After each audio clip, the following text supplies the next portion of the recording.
ક્યારે એવું વિચાર્યું છે કે જો આપણે ઓફિસમાં શું ખોટું છે એ શોધવાને બદલે શું સાચું અને સારું છે એના પર ધ્યાન આપીએ તો કેવું રહે? બસ આજના વિશ્લેષણમાં આપણે આ જ વાત કરવાના છીએ.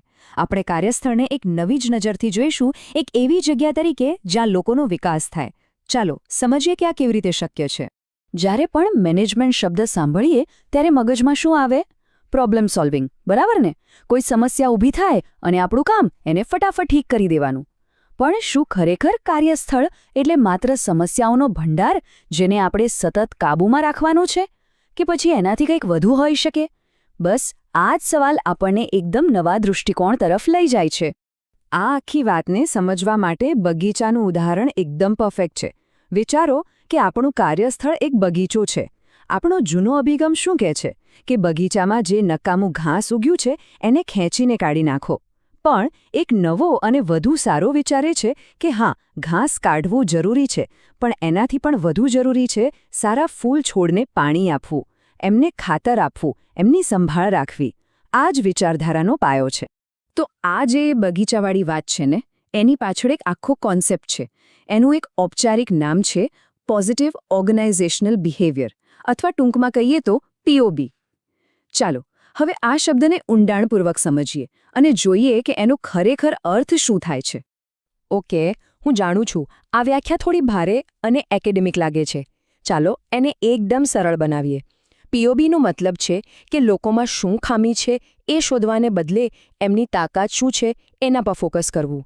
તે આશાવાદ કે મુશ્કેલીમાંથી બહાર આવવાની ક્ષમતા જેવા ગુણોને ઓળખે છે, જેને આપણે માપી શકીએ, વિકસાવી શકીએ અને જેનાથી આખી સંસ્થાનું પ્રદર્શન સુધારી શકીએ.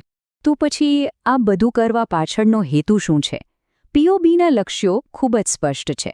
પહેલું તો કર્મચારીઓની આંતરિક શક્તિ વધારવી. બીજું, તેમની એકંદર સુખાકારી, એટલે કે તેઓ કામ પર કેવું અનુભવે છે તેને પ્રોત્સાહન આપવું. આ બધાથી એક એવું પોઝિટિવ વાતાવરણ બને છે જ્યાં નોકરીનો સંતોષ વધે છે અને અંતે આખી સંસ્થાનું પરફોર્મન્સ ઉપર જાય છે. સવાલ એ છે કે આવું પોઝિટિવ વાતાવરણ બનાવવું કઈ રીતે? POB આપણને 6 મુખ્ય સ્તંભોનું એક ફ્રેમવર્ક આપે છે.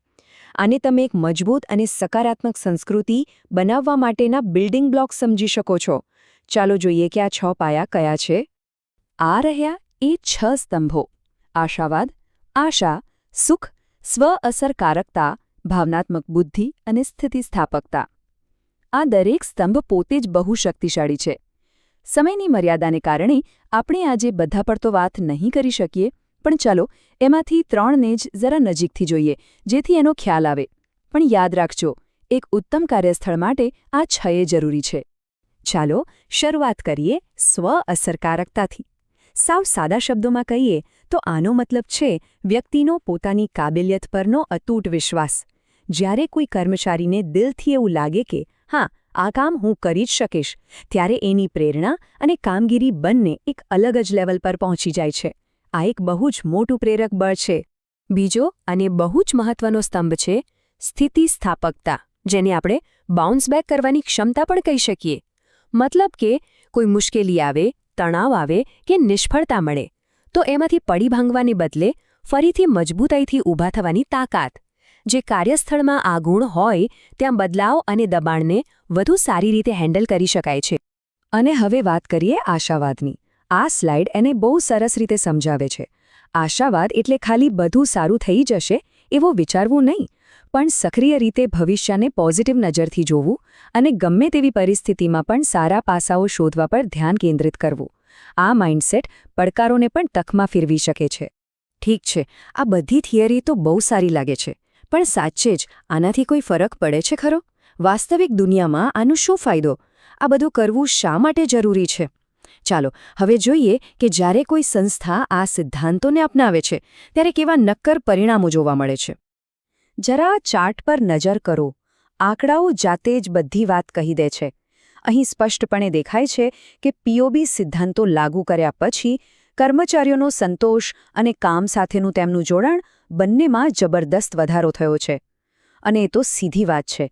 જ્યારે લોકો કામ પર ખુશ હોય ત્યારે તેઓ વધુ સારું પ્રદર્શન કરે જ છે. અને જ્યારે કર્મચારીઓનો સંતોષ અને જોડાણ વધે તો એનું સીધું પરિણામ શું આવે? આ રહ્યું.